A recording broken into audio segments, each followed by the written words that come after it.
All right.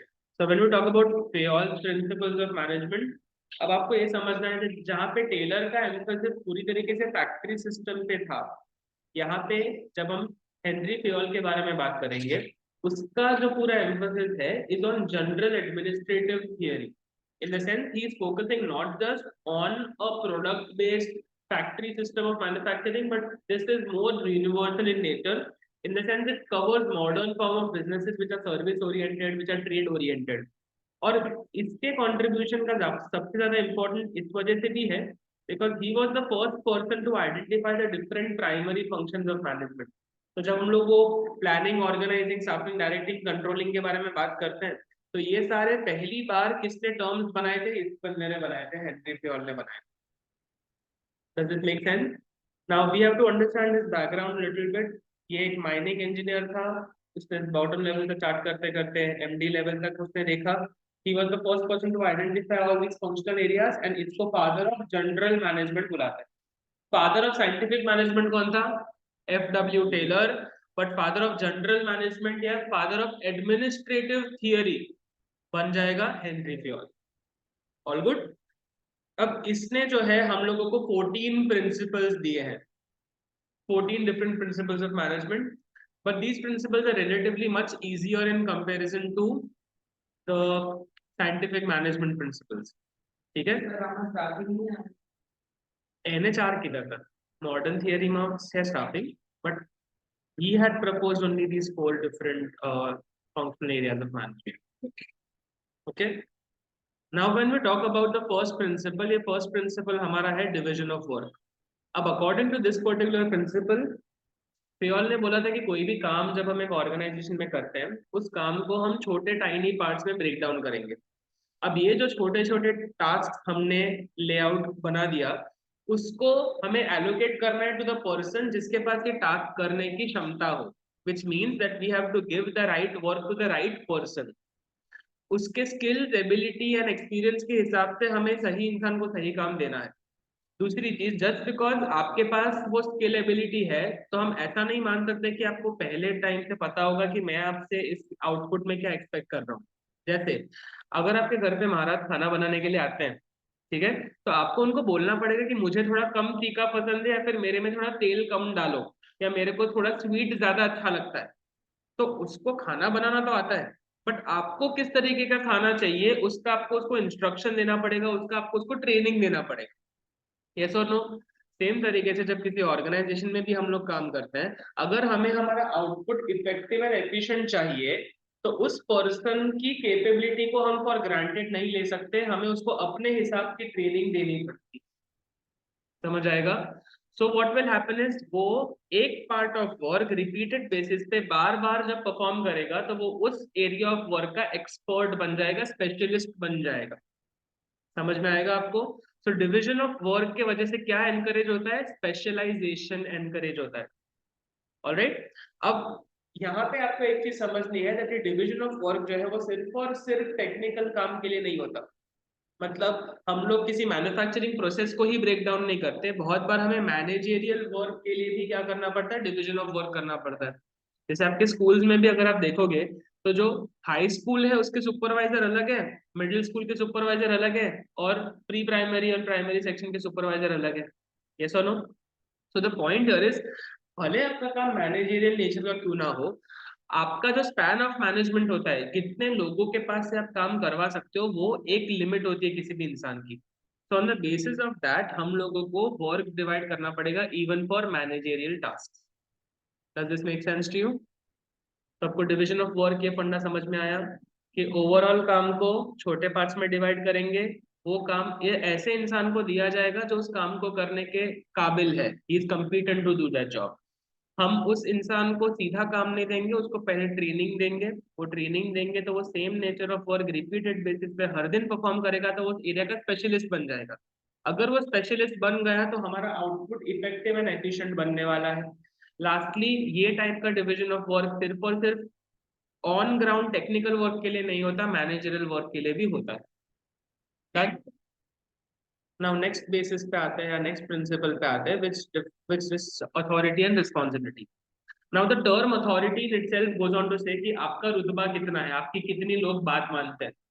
Yes, अब बात मनवाना in an organisation means कि आपके ऑर्डर्स को फॉलो करना। जब मैं बोलता हूँ कि आपके पास अथॉरिटी है, तो इसका कहने का मतलब ये है कि आप किसी भी इंसान को ऑर्डर दे सकते हो और उसके पास से ओबीडियंस एक्सपेक्ट कर सकते हो। आपने जो ऑर्डर दिया वो पूरा भी होना चाहिए। समझ आया? अब आप मुझे बताओ कि किसी भी ऑर्गेनाइजेशन में हमने हायरार्की तो देखी थी चैप्टर 1 में, there is top level, middle level and bottom level या सुपरवाइजरी लेवल, राइट? अथॉरिटी सबसे ज्यादा किसके पास होगी? टॉप लेवल के पास। और जैसे जैसे हम लोग authority authority will always flow from top to bottom, मतलब सबसे ज्यादा अथॉरिटी किधर होता है? टॉप में। सबसे कम अथॉरिटी किधर होता है? बॉटम में। ऑन द कॉन्ट्ररी अगर रिस्पॉन्सिबिलिटी की बात करेंगे, तो जो आपको ऑर्डर्स एंड इंस्ट्रक्शंस दिए गए हैं, उन ऑर्डर्स एंड इंस्ट्रक्शंस को पूरा करना ये आपका एक ऑब्लिगेशन है। आपको जो काम बोला गया है वो काम आपको पूरा करना है, तो वो आपकी जिम्मेदारी में आता है, वो आपकी रिस्पॉन्सिबिलिटी है। सबसे ज्यादा रिस्पॉन्सिबिलिटी किसकी होगी? बॉटम लेवल की कि टॉप लेवल की? बॉटम लेवल की, क्योंकि उसको रूटीन टास्क दिए जाते हैं। तो responsibility will flow from bottom to top and authority will flow from top to bottom. ये पॉइंट समझ आएगा आपको, ऑल ऑफ यू? अब यहाँ पे अथॉरिटी के पॉइंट ऑफ व्यू से हमें दो चीजें बताई गई है। Now there are two types of authority, so to say. पहला आता है ऑफिशियल अथॉरिटी। ऑफिशियल अथॉरिटी का मतलब ये है कि इन द स्ट्रक्चर और in the hierarchy of the organisation, just because आपके ऊपर एक सबॉर्डिनेट, मतलब आपके ऊपर एक सुपीरियर रखा गया है, तो आपको उसकी बात माननी पड़ेगी। This is by virtue of the title and the position और the designation in the organization. आपको आपके बॉस की माननी पड़ेगी, भले आप उसकी रिस्पेक्ट करते हो या नहीं करते। क्यों? क्योंकि bye virtue of your position in the hierarchy वो आपके ऊपर लेवल पे आता है। तो ये जो है ये फॉर्मली डिसाइडेड है। टॉप मैनेजमेंट ने जब ऑर्गेनाइजेशनल चार्ट बनाया था, तब उन्होंने बताया था कि किस बंदे को किससे ऑर्डर लेने हैं, किसको ओबीडियंस दिखाना है। तो जो फॉर्मली क्रिएटेड अथॉरिटी होती है उसको हम लोग क्या बोलेंगे? Official authority. बट कुछ जगह पे क्या होता है, इनफॉर्मल अथॉरिटी होती है इंसानों की, on the basis of that personality of the person और द सोशल इंटरेक्शन। तो जब हम लोग एक ग्रुप की भी बात करते हैं, राइट, जब आपको ग्रुप प्रोजेक्ट्स दिए जाते हैं स्कूल के अंदर भी, तो ऑटोमेटिकली उस ग्रुप ऑफ पीपल में से एक बंदा ऐसा होता है जिसका इन्फ्लुएंस बाकी लोगों पे थोड़ा ज्यादा स्ट्रांग होता है या ना? तो यहाँ पे उस तरीके से हम ये बोल सकते हैं ना कि वो बंदा डिसाइड करेगा कि एज अ ग्रुप आप क्या काम करने वाले हो। ये अथॉरिटी आपने खुद उस इंसान को दी है क्योंकि आप उसकी बातें मान रहे हो, है ना? आपको वो मानना कंपलसरी नहीं है, but from the personal interaction, from the social interaction that you have had, आपने उस इंडिविजुअल इंसान को वो अथॉरिटी दे दी है कि आप उसकी बात मानोगे। ये फॉर्मली नहीं है, तो इसको क्या बोला जाएगा? इनफॉर्मली बोला जाएगा। And this is also regarded as personal authority. Does this make sense? तो formal authority top management decide करता है, personal authority social interactions define करते हैं। ओके? अब इन्होंने ये भी बोला हुआ है, या फेयोल ने ये चीज के बारे में बहुत स्ट्रांगली प्रपोज किया है कि अथॉरिटी एंड रिस्पॉन्सिबिलिटी के बीच में एक बैलेंस होना चाहिए। मतलब अगर दोनों में से एक भी चीज ज्यादा हुई तो कुछ प्रॉब्लम हो सकता है। अब अगर किसी एक पर्सन की किसी एक पोजीशन पे अथॉरिटी ज्यादा है और रिस्पॉन्सिबिलिटी कम है, तो सीधी सी बात है कि वो उस अथॉरिटी का मिसयूज करेगा या उस अथॉरिटी को अब्यूज करेगा। अब हम लोगों ने 11th में पेटी कैश के बारे में समझा था ना। अब पेटी कैश मतलब चिल्लर खर्चे होते हैं। तो आज अगर किसी पेटी कैशियर को हम लोग महीने का खर्चा दे रहे हैं, तो 10 या 15 हज़ार रुपए देना इज मोर देन इनफ, पूरे महीने के खर्चे निकल जाएंगे। बट अगर वही पेटी कैशियर को हमने 1 लाख रुपीज दे दिए, तो there is a very good chance कि वो पैसे का झोलमोल कर सकता है ना? तो सिमिलरली यहाँ पे अगर आपकी अथॉरिटी ज्यादा है और रिस्पॉन्सिबिलिटी कम है, तो आप अब्यूज ऑफ मैनेजमेंट पावर कर सकते हो। आप खुद का फायदा करने के लिए ऑर्गेनाइजेशन का नुकसान करवा सकते हो। दूसरी चीज ये भी जरूरी है कि अगर आपको रिस्पॉन्सिबिलिटी दे के रखी है, तो उस रिस्पॉन्सिबिलिटी को पूरा करने के लिए जो भी पावर होनी चाहिए वो भी आपके पास होनी चाहिए। जैसे अगर आपको मैंने एज अ सेल्समैन अपॉइंट किया है, मैं बिल्डर हूँ, आप मेरे सेल्स पर्सन हो, और आपको बोला गया है कि आपको मेरे बिल्डिंग में से 5 यूनिट एक महीने में सेल करना है। अब ये जो बिजनेस ट्रांजैक्शन होगा उसमें कस्टमर के साथ नेगोशिएशन किसका होने वाला है? सेल्स पर्सन का। तो डिस्काउंट देने का या फैसिलिटीज प्रोवाइड करने का या किसी कमिटमेंट को देने का पावर भी किसके पास होना चाहिए? सेल्स पर्सन के पास। आज अगर ऐसा हो कि आप नेगोशिएट कर रहे हो एंड आपने डिले करने की वजह से कस्टमर को खो दिया, क्योंकि आपके पास वो नेगोशिएटिंग पावर नहीं थी कि मैं 10% डिस्काउंट दूं, या फिर नॉर्मली अगर प्रॉपर्टी वैल्यू का 15% बुकिंग अमाउंट होता है, कस्टमर के पास उस वक्त पूरा पैसा नहीं था, कस्टमर कैश में सिर्फ 10% लेके आया। अगर आप 10% भी ले लेते तो शायद काम चल जाता, बट अगर आपके पास अथॉरिटी नहीं है तो क्या आप पैसा एक्सेप्ट करोगे? नहीं। उसके चलते अगर कस्टमर छटक गया तो खत्म, डील गई आपकी। तो the point here is, if you are not given enough authority to carry out your responsibility, तो आपका काम अधूरा रह जाएगा, you will be unable to carry out your responsibility. समझ आया? So for every person, that person must have enough authority कि वो अपना रूटीन या बेसिक काम तो अंडरटेक कर ही सके। अगर वो अंडरटेक नहीं कर पाएगा तो हम ये बोलेंगे कि there is imbalance between authority and responsibility. Clear with this? पक्का? नेक्स्ट पे चल सकता हूं मैं। Now the third principle that we have here is called discipline. अब डिसिप्लिन का मतलब ये है कि किसी भी ऑर्गेनाइजेशन के अंदर जब बहुत सारे लोग मिलकर काम करते हैं तो यहाँ पे एक यूनिफॉर्मिटी होनी जरूरी है। मतलब हर एक इंसान को एक स्टैंडर्ड प्रोसेस फॉलो करना पड़ेगा काम करने का, एक पर्टिकुलर तरीका होगा जिसके बेसिस पे हर एक इंसान का इंटरेक्शन जस्टिफाइड होना चाहिए। जब आप स्कूल में जाते हो तो आपको भी कुछ रूल्स फॉलो करने पड़ते हैं, यूनिफॉर्म पहनना पड़ता है, एक कोड ऑफ कंडक्ट होता है आपके बिहेवियर को गाइड करने के लिए। सिमिलरली किसी भी ऑर्गेनाइजेशन के अंदर भी there has to be a certain set of rules, और आपके एम्प्लॉयर एंड एम्प्लॉय के बीच में there has to be a certain employment agreement. आपको अगर एज एन एम्प्लॉय रखा है तो आपसे कुछ भी करवाया नहीं जा सकता। अगर आप एक सेल्स के जॉब में हो तो आपको ये नहीं बोला जा सकता कि आप मेरे लिए एचआर का काम करो, वो आपके अग्रीमेंट में नहीं लिखा गया है। So there should be justification कि आपको किस लिए रखा गया है और आपको क्या काम करना है। और ये जो कमिटमेंट्स होते हैं जो दोनों पार्टीज एक दूसरे को देते हैं थ्रू दीज अग्रीमेंट्स और थ्रू दीज रूल्स, वो क्लियर, फेयर एंड जस्ट होने चाहिए। जस्ट मतलब जस्टिफाइबल होने चाहिए। अगर दो लोग एक ही लेवल पे काम करते हैं तो उनके अग्रीमेंट्स डिट्टो सेम होने चाहिए। ठीक है, except for the routine job description जो डिफरेंट हो सकता है, बट बाकी उनके पे स्केल्स, उनकी रिस्पॉन्सिबिलिटीज, उनकी अथॉरिटीज इक्विवेलेंट होनी चाहिए जस्टिफाइबल होने के लिए। समझ आएगा?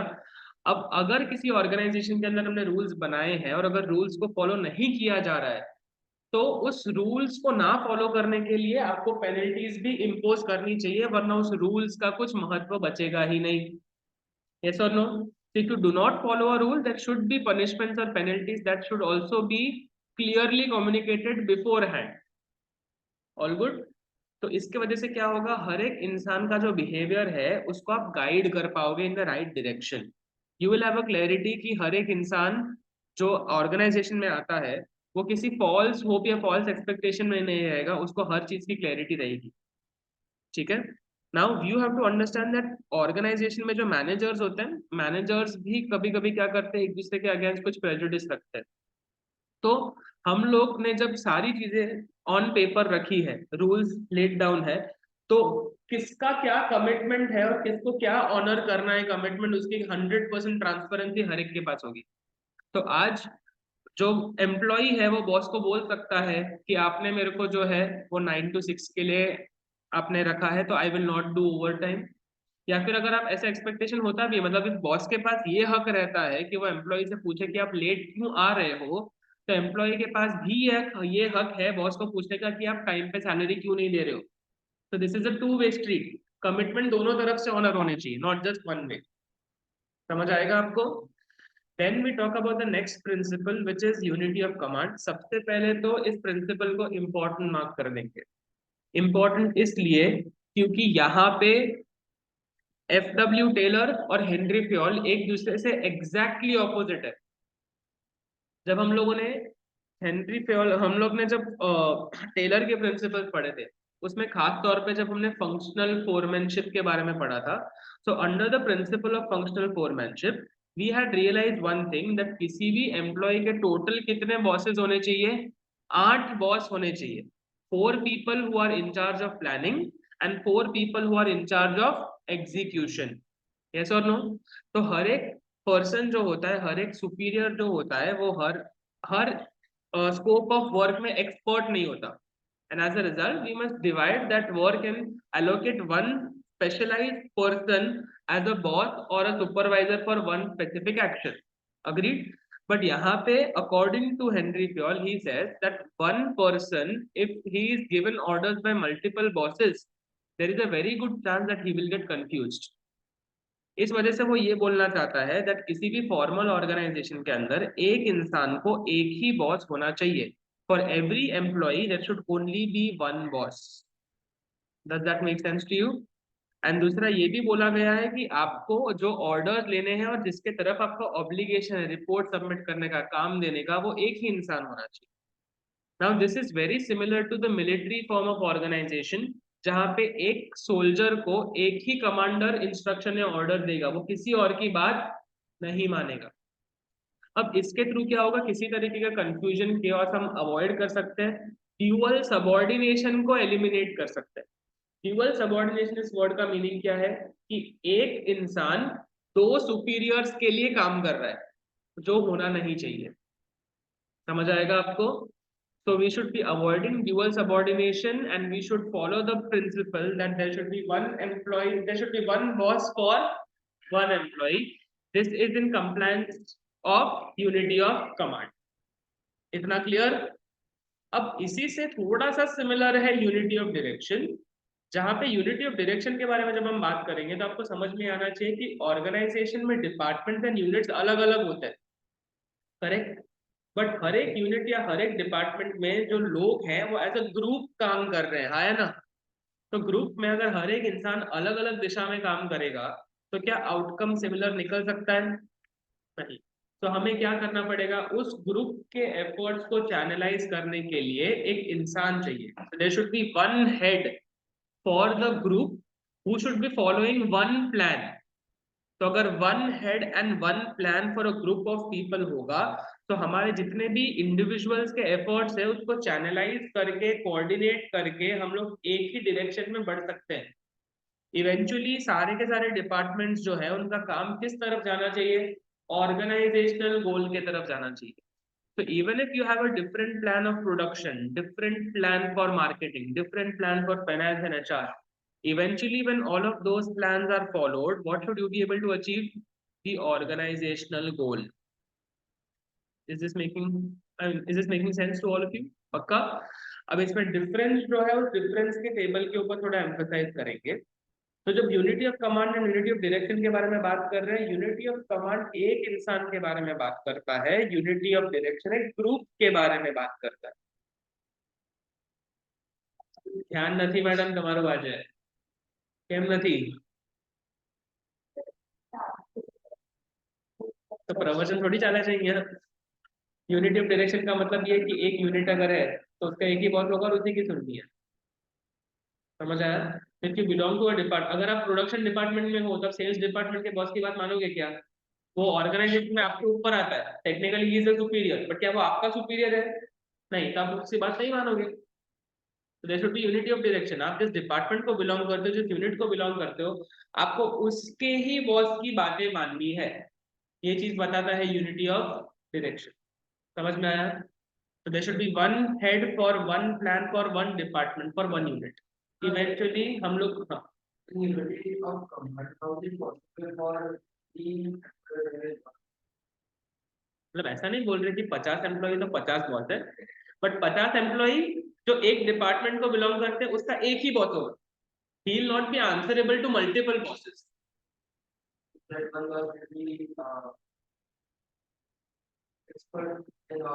Expert in his field of work. ठीक है.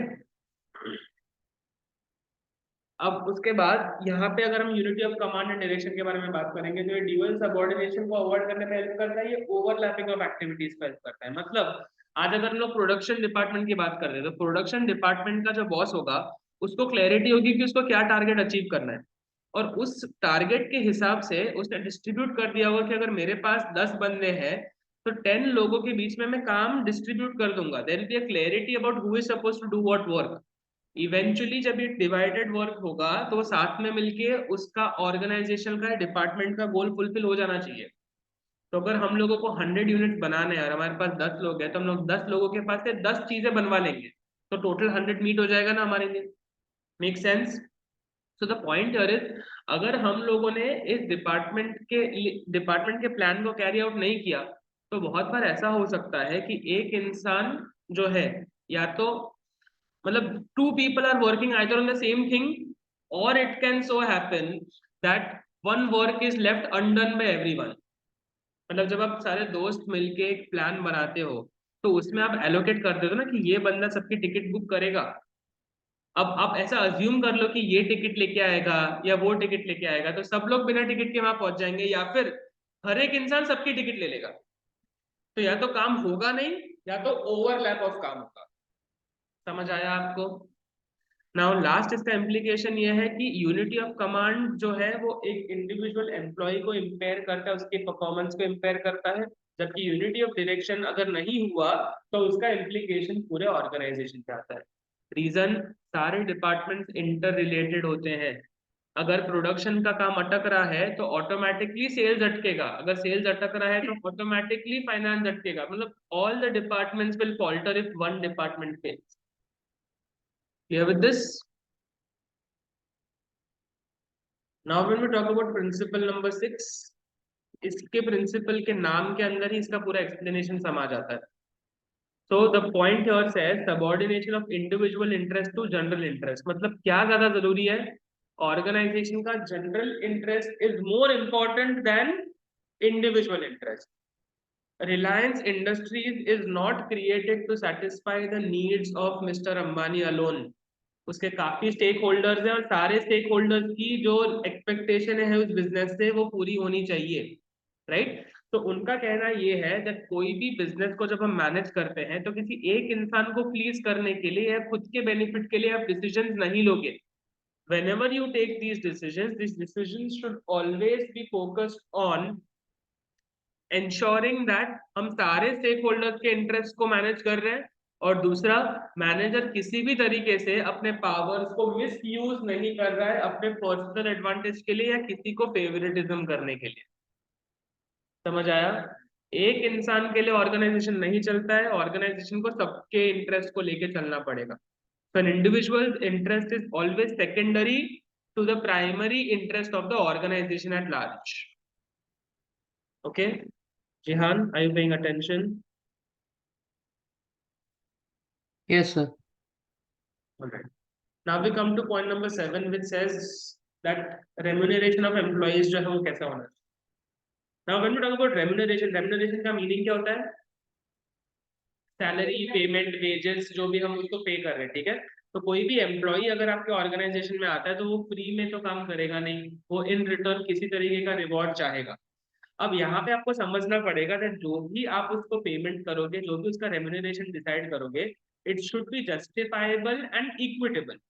Now, whenever I say that it is justifiable or equitable, कहने का मतलब ये है कि एम्प्लॉय एंड ऑर्गेनाइजेशन दोनों को ही एक्सेप्टेबल होना चाहिए। अगर दोनों में से किसी भी एक पार्टी को ये लगता है कि ये तो मेरे को अननेसेसरीली कम सैलरी दे रहे हैं, या फिर बॉस को लगता है कि ये तो बहुत ज्यादा पगार मांग रहा है, तो there will be some degree of prejudice against the other person. वो अच्छी बात नहीं। और दूसरी चीज, जब हम बात करते हैं कि what is fair and what is justifiable, it is dependent from different perspectives. आज एक एम्प्लॉय के लिए फेयर वेजेस का मतलब ये होता है कि उसको उतने वेजेस मिलने चाहिए तो एक रीजनेबल स्टैंडर्ड ऑफ लिविंग को अचीव कर सके। आज जब हम लोग देखते हैं बहुत जगह पे होटल्स वगैरह में हम लोग एम्प्लॉयज को बहुत कम सैलरी पे रखते हैं, अब वो चीज जस्टिफाइबल नहीं है। रीजन, क्योंकि वो उसके बेसिस, भले आप खाना उनको प्रोवाइड कर रहे हो फ्री में 2 टाइम का, बट फिर भी अगर वो उस लेवल से ऊपर आ ही नहीं पाएंगे, there will be no incentive for them to come to work on a daily basis. तो you have to ensure that आप उनके एग्जिस्टिंग स्टैंडर्ड ऑफ लिविंग को सपोर्ट कर रहे हो और उनको थोड़ा बहुत अपलिफ्ट करने में मदद कर रहे हो, वरना उस इंसान का आपके लिए काम करने का कोई इंसेंटिव बचेगा ही नहीं। दूसरी चीज, from the employees perspective also they should understand कि जो भी कंपनी में आप काम करते हो उसके रियलिटी को समझ के you have to have a clear idea कि कंपनी की पेइंग कैपेसिटी कितनी है। If the company is an early age startup, you cannot expect it to pay you a very hefty salary. But अगर company eventually जब जाके ज्यादा पगार कमाता है, then you also have the liberty to go and demand a higher salary. समझ में आएगा? So the work that you have and the, मतलब आपने जो काम किया उसके सामने आप जो पेमेंट डिमांड कर रहे हो वो आपके लिए भी जस्टिफाइबल होना चाहिए और एम्प्लॉयर के लिए भी जस्टिफाइबल होना चाहिए। अब उन्होंने ये बोला है कि जब पगार के बारे में आपकी क्लैरिटी रहेगी ना, जब पगार के बारे में कुछ मगजमारी नहीं होगी, तो एक फ्रेंडली एटमॉस्फेयर आप मेंटेन कर सकते हो बॉस और एम्प्लॉय के बीच में। अगर यहाँ पे हमेशा एक तरीके का डिफरेंस होगा ना, तो मतभेद होगा हमेशा। एम्प्लॉय हमेशा सोचेगा कि मैं ये क्यों करूं, मेरे को इसका पैसा थोड़ी मिल रहा है, राइट? सो वो जिस दिन एटीट्यूड आ गया ना कि मैं तो सिर्फ एक एम्प्लॉय हूँ, मेरे को ये काम करना नहीं क्योंकि I don't get paid extra for this, that is the day जब कंपनी नुकसान में आना चालू हो जाएगी।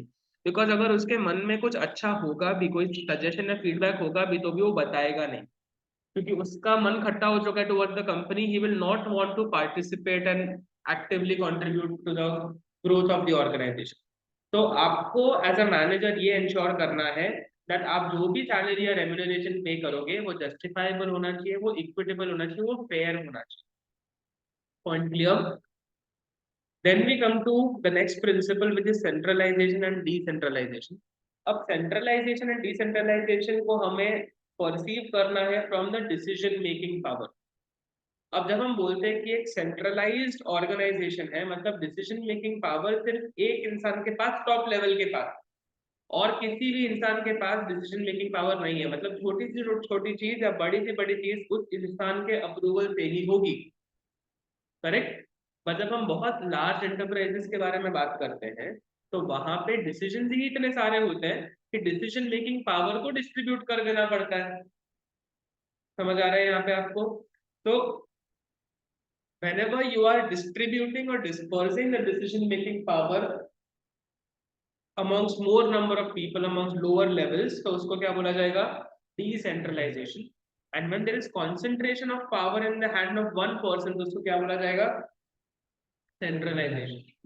अब depending on the size of business कौन सा सिस्टम ज्यादा अच्छा है वो हम लोग डिस्कस करते हैं। अगर कोई ऑर्गेनाइजेशन बहुत छोटा है, scope of work, scale of operations काफी मिनिमम है, तो हम लोगों को सेंट्रलाइजेशन रखना ज्यादा फायदेमंद है, because you can overlook and control each and everything that is happening in your enterprise. However, अगर आपका organisation is large, you will not be able to cater to each and every person's request. तो आपको अपने decision making power को decentralise करना ही पड़ेगा। You don't have an option. Clear with this? अब next आता है हम लोग स्केलर चेन के ऊपर। नाउ स्केलर चेन जब हम लोग कर रहे हैं, I want you to open your text book also. Text book पे पेज नंबर 59 पे आइए प्लीज।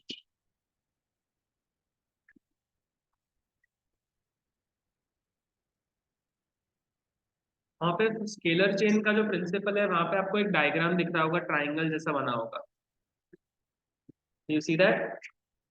ना उसके बारे में थोड़ा डिस्कशन करते हैं, right? Now whenever we talk about the term scalar chain, what it means to say is हर ऑर्गेनाइजेशन के अंदर एक हायरार्की होती है, और उस हायरार्की या उस पैटर्न को फॉलो करना बहुत जरूरी हो जाता है।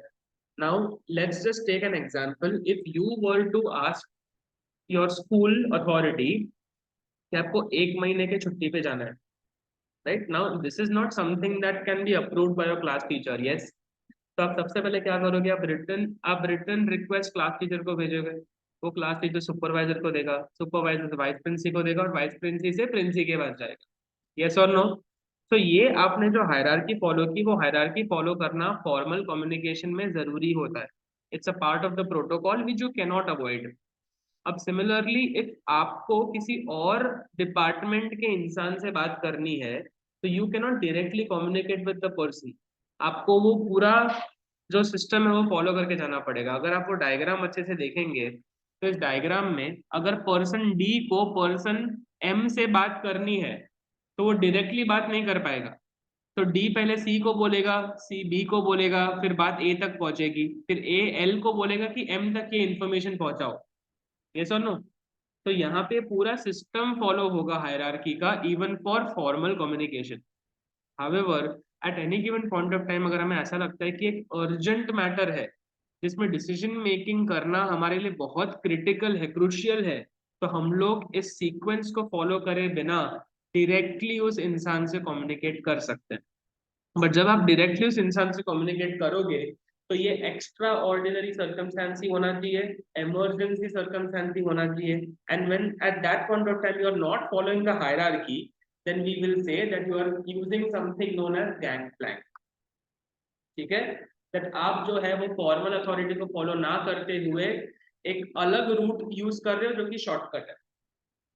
तो डायरेक्ट, बिकॉज यहाँ पे आपको एक चीज समझ में आनी चाहिए कि किसी भी ऑर्गेनाइजेशन के अंदर आपके अंदर जो लोग काम करते हैं ना, वो आपकी मदद कर रहे हैं। इवेंचुअली आपके अंदर काम करने वाले लोगों के लिए अकाउंटेबल कौन होना होगा? आप ही अकाउंटेबल होंगे। तो you should be very well aware about आपके नीचे क्या काम चल रहा है, और you should be completely informed about each and everything that is working in your department और इन योर ऑर्गेनाइजेशन। समझ आएगा? इस वजह से जब हम लोग ईमेल कम्युनिकेशन की बात करते हैं, तो ईमेल कम्युनिकेशन में हम क्यों बोलते हैं कि सीसी के अंदर आप ये लोगों को रखो, क्योंकि उनको भी इस पर्टिकुलर मैटर के बारे में आइडिया होना चाहिए। They should be aware that such a thing is happening, and only in case of extraordinary unavoidable circumstances should you break this formal line of work. Clear with this? चलो, then we move to point number 10. एक 10वां principal जो हमारा है वो है principle of order. अब किसी भी ऑर्गेनाइजेशन में जब हम काम करते हैं तो आपको physical resources and human resources की जरूरत पड़ती है। अब ये physical resources and human resources जो आपके ऑर्गेनाइजेशन में होंगे, उनकी एक फिक्स प्लेस पहले से प्री डिटरमाइन करना जरूरी है। जैसे कि आज अगर हम लोग घर पे होते हैं और हमें कोई चीज मिलती नहीं है, तो हमारे पास मम्मी है तो काम हो जाता है, राइट। बट अगर मम्मी घर पे ना हो और हमें खुद ढूंढना पड़े, तो इमरजेंसी की सिचुएशन में साला बैंडेड नहीं मिलता है पूरे घर में, ढूंढते रह जाते हैं हम लोग, है ना। तो ऐसे हालत में if there is no orderliness in the organisation, तो अगर जिस चीज की रिक्वायरमेंट जिस वक्त होगी वो वहां पे अवेलेबल ना हो, इफ तो it will create a hindrance in getting work done, it will create a obstacle और अ प्रॉब्लम। तो उन्होंने ये बोला है through the principle of order, what Mr. Henry Pure is trying to communicate is that there should be a fixed place for a person and the resource. आज principal cabin में ही बैठता है, कि आपको भी पता है, पियून को भी पता है, पेरेंट को भी पता है, किसी को भी पता होगा। So there is no confusion. Even if you walk into a person, if you walk into a new environment, you walk into a new school, you don't know who the principal is, but आप randomly किसी को भी पूछोगे कि principal का office किधर है, तो आपको गाइड कर देंगे। टीचर्स कहाँ मिलेंगे? स्टाफ रूम में। You get the idea? आपको अगर फुटबॉल चाहिए तो कहाँ मिलेगा? स्पोर्ट्स रूम में। So everything that you want in a particular organisation has to have a fixed place, otherwise you will end up wasting a lot of time simply to find the particular object or the person. समझ आया? तो जब तक हर एक चीज का एक fixed place नहीं होगा, there will be no order, there will be a lot of chaos, as a result of which आपकी प्रोडक्टिविटी एंड एफिशिएंसी इंपेयर हो जाती है। तो अगर हर चीज की एक फिक्स्ड प्लेस होगी तो आपकी प्रोडक्टिविटी भी बढ़ेगी, आपकी एफिशिएंसी भी बढ़ेगी। Done with this? पक्का?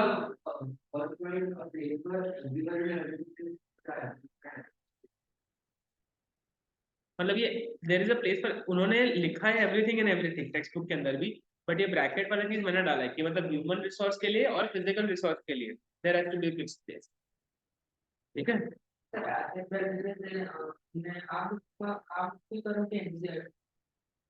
एनसीईआरटी से करो तो सेम चल सके, मतलब मैं एक वर्ड यूज करे ऐसे, I am not change anything. आप एनसीईआरटी से कर सकते हो। पूनम गांधी मत छूना बस, पूनम गांधी मत छूना बस, नहीं छूना। एंड पॉइंट सेम है बट एक्सप्लेनेशन अधूरा है।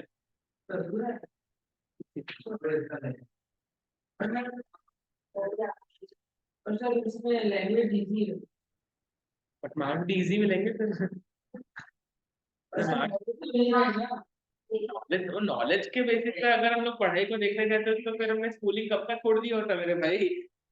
हम लोग एक्सपोजर के बेसिस पे अगर नॉलेज ले रहे होते तो।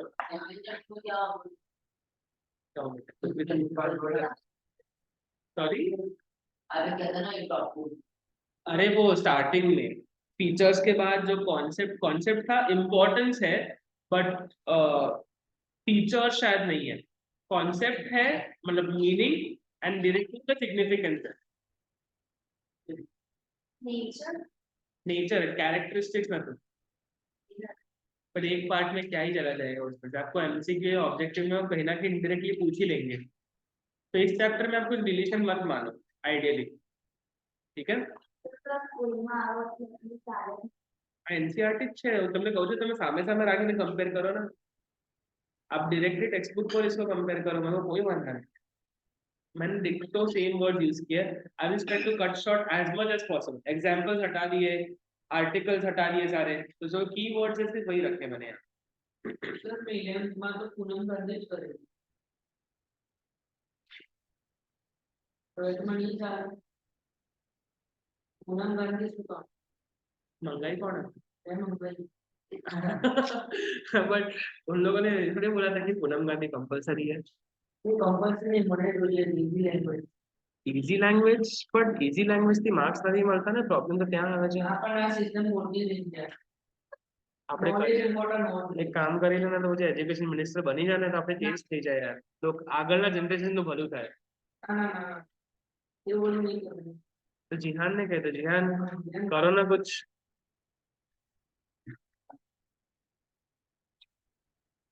क्या? ये लय को प्रॉब्लम है कि हम लोग अपने अपने लैंग्वेज में अपने वर्ड्स में आंसर नहीं लिख सकते, तो मैंने बोला जिहान को बोलते अपन पढ़ लिख के आईएएस ऑफिसर बने, रूल्स चेंज करे आगे जाके। भाई करने यार, तू जाते। चलो, then let's look at point number 11 or principle 11, which is the principle of equity। अब according to this particular principle, manager जो है वो किसी भी तरीके से किसी की तरफ बायस नहीं हो सकता, किसी तरीके का पर्सनल प्रेफरेंस या फेवरेटिज्म ऑर्गेनाइजेशन में नहीं चलता। तो you should be kind and justified towards each and every worker, और तभी जाके हर एक इंसान जो है वो आपको लॉयल्टी एंड डिवोशन के साथ आपके लिए काम करेगा। अगर आप फेवरेटिज्म करते हो तो ऑर्गेनाइजेशन के अंदर आपकी रिस्पेक्ट भी कम होती है, right? So what they are trying to say is there should be no discrimination amongst employees on the basis of gender, religion, language, caste, whatever superficial parameters they are using। And इसके वजह से हर एक इंसान को जो है वो equal opportunity मिलना चाहिए, and this should not be based on any other parameter other than merit of the person. अगर आप केपेबल हो, अगर आप पोटेंशियल हो, तो ही आपको किसी तरीके का काम, प्रमोशन, बेनिफिट मिलना चाहिए। So there should be a justifiable reason why a certain work was given to a certain person, why a certain privilege was given to a certain person।